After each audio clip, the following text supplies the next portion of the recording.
देखिए 1885 में सबसे पहले सब आदमी ध्यान दीजिए। 1885 में जो घटना घटित हुई, जैसे मान लीजिए यहाँ पर 1885 में भारतीय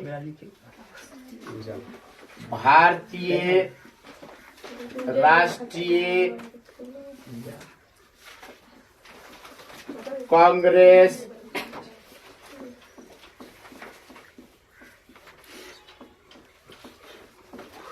की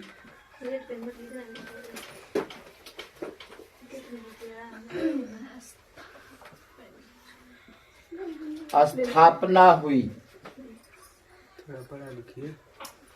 1885 में भारतीय राष्ट्रीय कांग्रेस की स्थापना हुई। अब भारतीय राष्ट्रीय कांग्रेस की स्थापना किसने की? तो यहाँ पर हम लोगों को ध्यान रखना है, ए ओ हुम ने की। ए ओ हुम ने की। हम लोग को ये ध्यान रखना है कि 1885 में भारतीय राष्ट्रीय कांग्रेस की स्थापना किसने की? ए.ओ. हुम ने की। अब यहाँ पर हमको आगे प्रश्न देखना है जो मेन इम्पोर्टेंट है, जो आपके इंटर में सवाल आ जाता है, प्रश्न आ जाता है, उस पर हम लोगों को ज्यादातर गौर करना है। यहाँ पर हम ले लेते हैं दूसरे प्रश्न में 1905 ये आपका बंगाल विभाजन,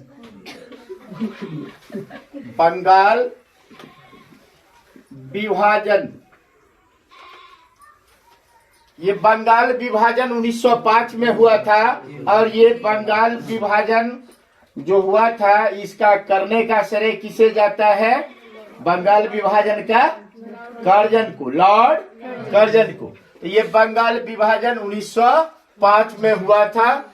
और प्रश्न नंबर 3 में हम लोग देखते हैं 1905 का और भी 10th स्टैंडर्ड के लिए और भी इम्पोर्टेंट है कि खूनी रविवार की घटना 1905 में ही घटित हुई थी रूस में। ठीक है, अगर 10th क्लास के कोई बच्चे हैं तो वो भी अपना इससे फायदा उठा सकते हैं। दूसरी चीज है यहाँ पे 1906 में 1906 में मुस्लिम लीग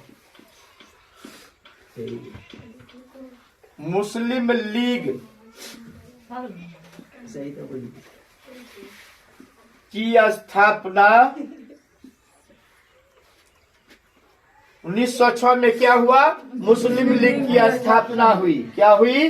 मुस्लिम लीग की स्थापना हुई। और ये मुस्लिम लीग की स्थापना किसने की?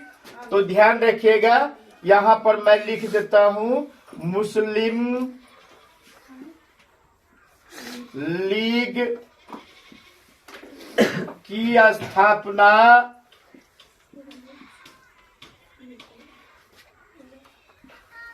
आगा खां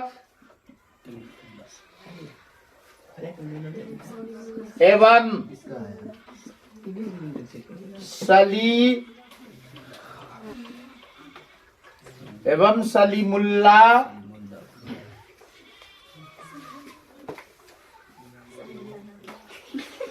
खान ने की। मुस्लिम लीग की स्थापना आगा खां एवं सलीमुल्लाह खान ने की थी। और ये मुस्लिम लीग की स्थापना कहाँ हुई थी? तो ढाका में हुई थी। कहाँ? ढाका में हुई थी। और ये ढाका है कहाँ? बांग्लादेश में। कहाँ है? ये बांग्लादेश में है। ये बांग्लादेश में है। सबसे पहले समझ लें कि मुस्लिम लीग की स्थापना आपको 1906 में हुई। मुस्लिम लीग की स्थापना किसने की? आगा खां एवं सलीमुल्लाह खान ने की। और ढाका में की थी। और ढाका है कहाँ? तो बांग्लादेश में। और मुस्लिम लीग के क्या उद्देश्य थे? इसमें एक और क्वेश्चन बनता है, मुस्लिम मुस्लिम लीग के क्या उद्देश्य थे? उद्देश्य थे, मुस्लिम लीग के क्या उद्देश्य थे?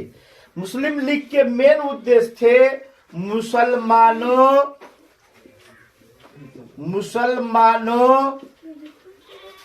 के हितों की रक्षा करना। ठीक है, ये मुसलमानों के हितों की रक्षा करना। अब आइए 4 में हम लोग देखते हैं, जो आपके परीक्षा में बार बार ये प्रश्न आ जाता है, इसको देखते हैं। 1911 में आइए, 1911 में gateway of India, gateway of India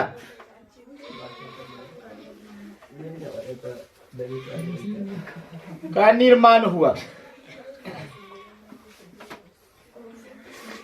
1911 में गेटवे ऑफ इंडिया का निर्माण हुआ। ये गेटवे ऑफ इंडिया कहाँ है? मुंबई में। कहाँ है?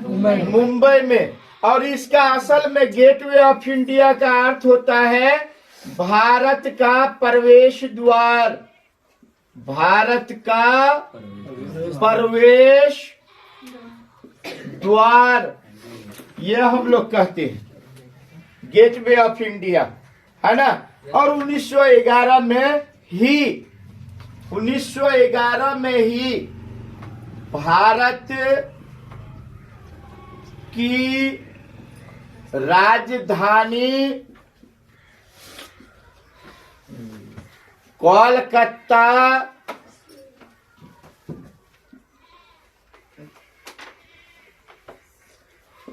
से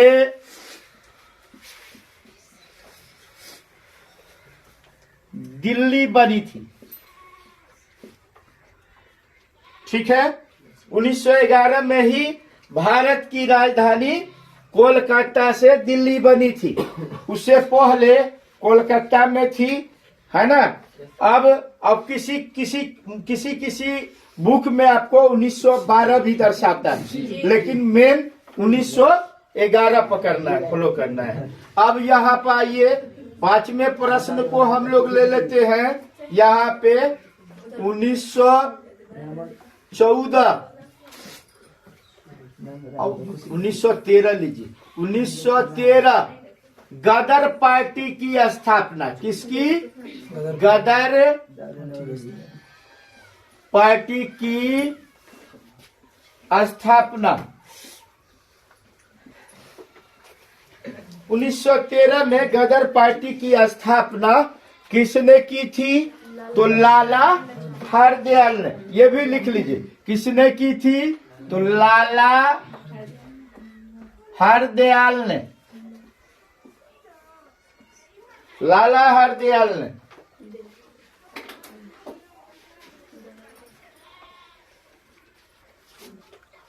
और छठा प्रश्न 1914, ये प्रथम विश्व युद्ध हुआ था।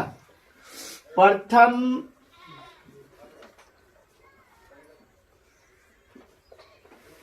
विश्व युद्ध हुआ। ये 1914 में प्रथम विश्व युद्ध हुआ, जो ये 1918 में जाकर इसका अंत हुआ।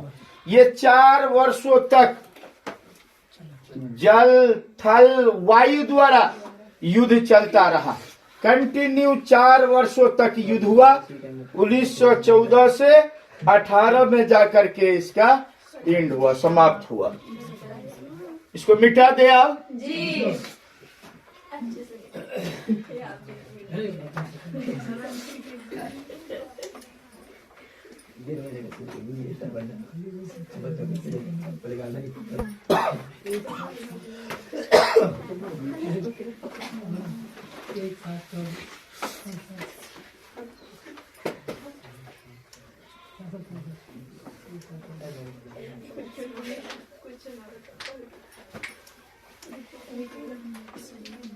देखिए ये हिस्ट्री है, सोशल है।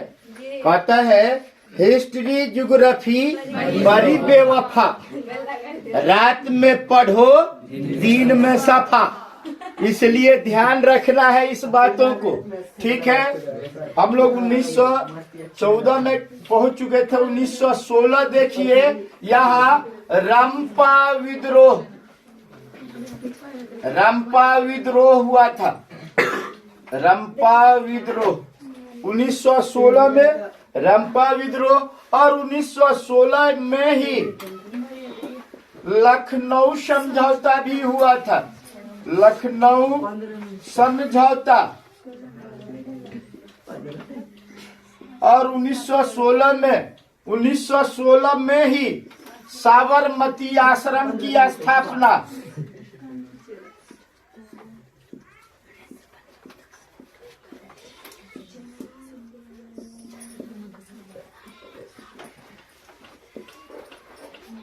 पहला क्वेश्चन देखिए, 1916 में रंपा विद्रोह, फिर 1916 में लखनऊ समझौता, और 1916 में साबरमती आश्रम की स्थापना गांधी जी ने की थी। किसने की थी?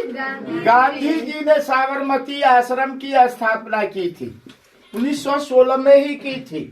अब आइए 1917, ये 1917 जो है इसको सबसे पहले समझ लीजिए। बिहार से जुड़ा हुआ प्रश्न है। यहाँ पर चंपारण सत्याग्रह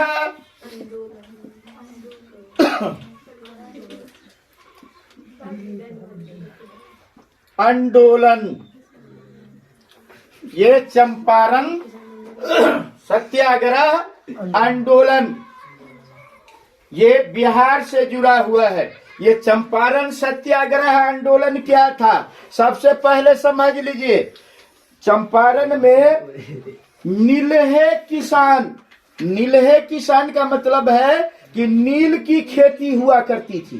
नील होता था क्या कि उसको माने प्रक्रिया करने के बाद उसका जो रस निकलता था उससे कलर बनाया जाता था। अंग्रेज उसे लेते थे, है ना, और उसको सूती वस्त्र इस सब में जो है छपा खाना का काम करता था, रंग लगाने का काम वगैरह किया जाता था। तो नीलहे किसान की वहां काफी दयनीय स्थिति थी। तो किसानों के नेता राजकुमार शुक्ल, किसानों के नेता कौन थे? याद रखिएगा, राजकुमार शुक्ल, राजकुमार शुक्ल ये किसानों के नेता थे। ये महात्मा गांधी जी को सारी बातें वहां के किसानों की जो स्थिति थी जाकर के इन्होंने वहां बताया कि वहां चंपारण में, बिहार में किसान की स्थिति काफी दयनीय है। फिर महात्मा गांधी जी वहां से आए चंपारण। सभी आदमी उनको फर्स्ट क्लास बोगी में खोज रहे थे। मैं भी था उस समय में, मैं भी खोज रहा था कि शायद Mahatma Gandhi ji first class bogie में होंगे, लेकिन क्या था, वह सेकंड क्लास दर्जे से एगो गठरी लेकर के स्टेशन से नीचे आ गए। फिर वहां से रिसीव करके उनको चंपारण ले जाया गया और आंदोलन चलाया गया और उसमें सफल हुए। तो वहां नीलहे किसान को जाकर के, है ना, न्याय मिला। तो ये 1917 चंपारण सत्याग्रह आंदोलन है। और यहाँ पर एक क्वेश्चन और आता है, 1917 में ही रूस में, कहा, रूस में बोल्शेविक क्रांति हुई थी। रूस में ही बोल्शेविक क्रांति, रूस में 1917 में बोल्शेविक क्रांति हुई थी। समझ गए? इसको रूसी क्रांति के नाम से भी जानते हैं। अब आइए 1919 की चर्चा हम लोग कर ले। यह काफी इंपॉर्टेंट तिथि है। इसमें 1919 में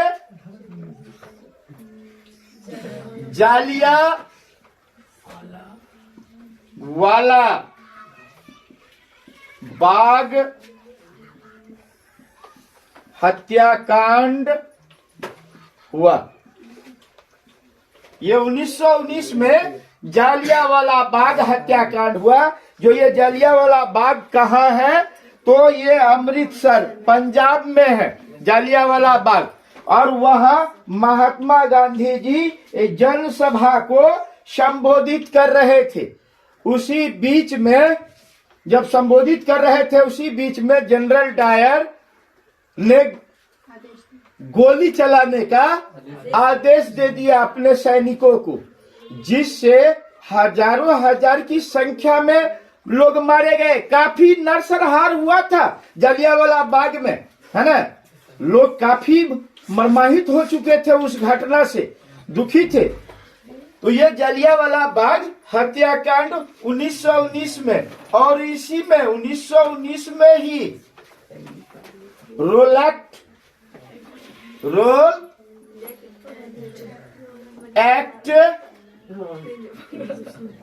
अधिनियम, जिसको कहते हैं रोल एक्ट, है ना, अधिनियम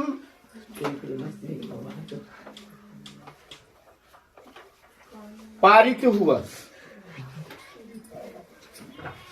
ये रोल एक्ट अधिनियम जो पारित हुआ, इसका नाम काला कानून इसको कहा गया। क्या कहा गया? काला कानून। क्यों कहा गया काला कानून? इसलिए कि यह एक ऐसा कानून था जिसके अंतर्गत किसी भी भारतीयों को शक के आधार पर उसको अरेस्ट कर जेल में डाल दिया जाता।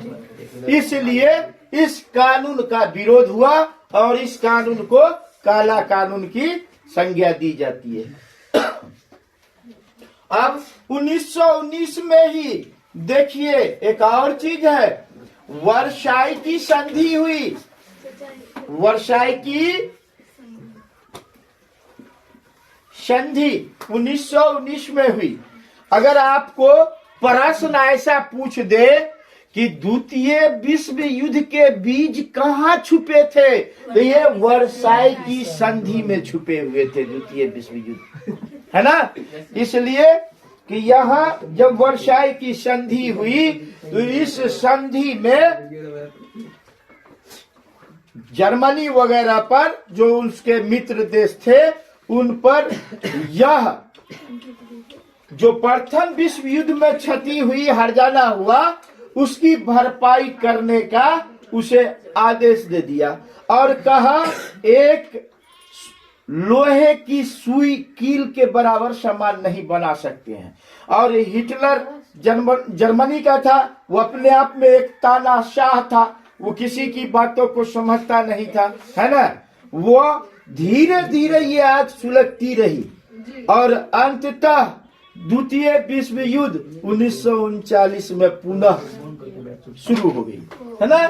तो इसलिए ये 1919 वर्साई की संधि भी काफी इम्पोर्टेंट है। अब 1920 में देखिए असहयोग आंदोलन।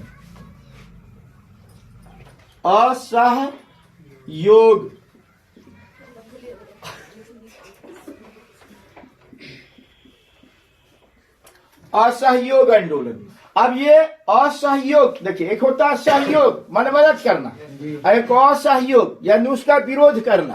तो महात्मा गांधी जी ये असहयोग आंदोलन चलाए थे। इसमें ये था कि विदेशी सामानों का बहिष्कार, विदेशी कोर्ट कचहरी स्कूल कॉलेजों का बहिष्कार, हर तरह से हम लोग उसको बहिष्कार करेंगे और सहयोग करेंगे।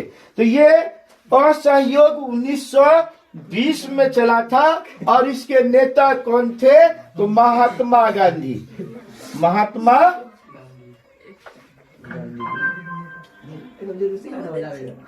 महात्मा गांधी जी इसके नेता थे असहयोग आंदोलन। और एक बात विशेष रूप से ध्यान देना है, 1920 में ही खिलाफत आंदोलन हुआ। क्या हुआ? खिलाफत आंदोलन, खिलाफत आंदोलन, खिलाफत आंदोलन 1920 में ही खिलाफत आंदोलन हुआ। और इस खिलाफत आंदोलन जो हुआ वो इसके नेता कौन थे, सबसे पहले यह समझना जरूरी है इसके नेता कौन थे। तो मोहम्मद अली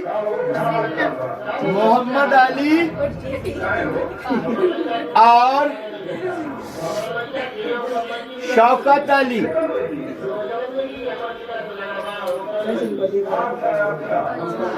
यहाँ पर देखिए 1920 में खिलाफत आंदोलन हुआ और इस खिलाफत आंदोलन के नेता थे मोहम्मद अली और शौकत अली। ठीक है, ये खिलाफत आंदोलन तुर्की में जो खलीफा के पद से हटा दिया गया था, इसके विरोध में खिलाफत आंदोलन हुआ था, जिसमें महात्मा गांधी जी ने भी अपना भरपूर सहयोग दिया। बात समझ रहे हो? अब देखिए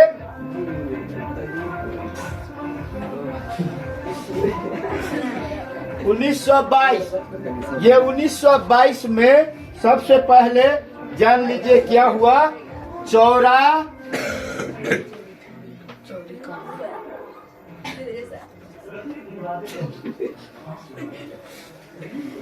चौरी कांड हुआ।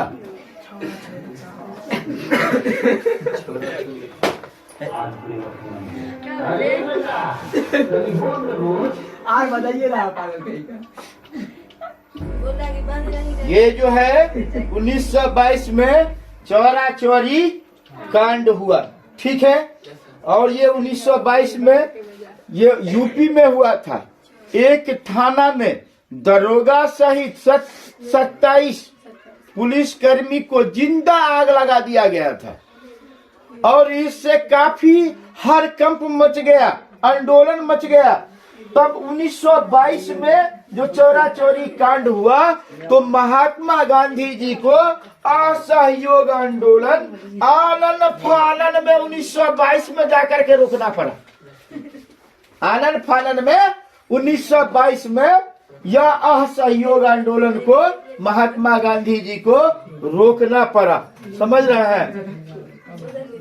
उतारा आप लोग? सबसे पहले ध्यान से सुनिए, मैं बार बार एक शब्द दोहराता हूँ कि हिस्ट्री ज्योग्राफी बड़ी बेवफा, रात में पढ़ो दिन में सफा। इसलिए इस पर जब तक कि मैं क्या बोल रहा हूँ उस पर अगर आप ध्यान न दीजिएगा तो आप समझ नहीं पाइएगा। ठीक है, अगर आपको समझ में आता है, ठीक लगता है तो उसको लाइक करें, सब्सक्राइब करें, है कि नहीं? ठीक है, अब आगे इसको मिटा दे।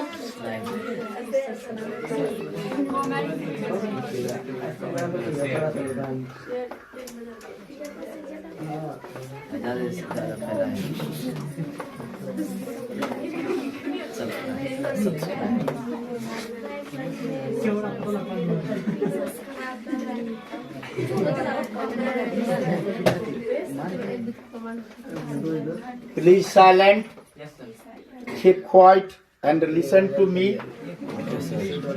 Don't make a noise in the class.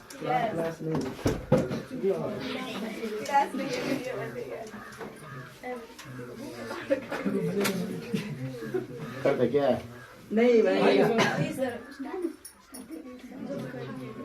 अब आइए यहाँ 1927 में देखिए, 1927 में साइमन कमीशन का गठन, साइमन कमीशन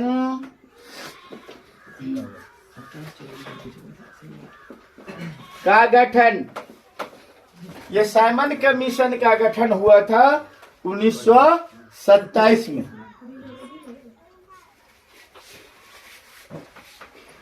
और ये गठन साइमन कमीशन के अध्यक्ष कौन थे? Sir John Simon. कौन थे? Sir John Simon. और 1928 में देखिए यहाँ पर साइमन कमीशन का भारत आगमन,